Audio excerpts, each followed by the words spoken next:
In this video, we're going to show you how to replace an existing aluminum window in an existing lap siding condition with a Marvin wood-clad window with nail fin, showing you all the proper flashing techniques for a correct installation. There are a lot of different siding conditions in California.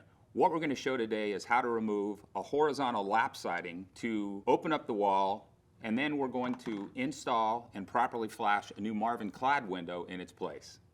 Once we have the siding removed, we are then going to make sure that our weather-resistant barrier, the paper that keeps the building dry, we want to make sure that that's intact and doesn't need to be repaired. So when we removed the siding, what we found is 15-pound felt paper.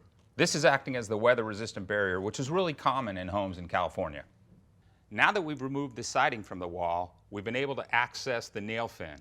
We're going to find everywhere it's fastened into the wall and pull all these nails.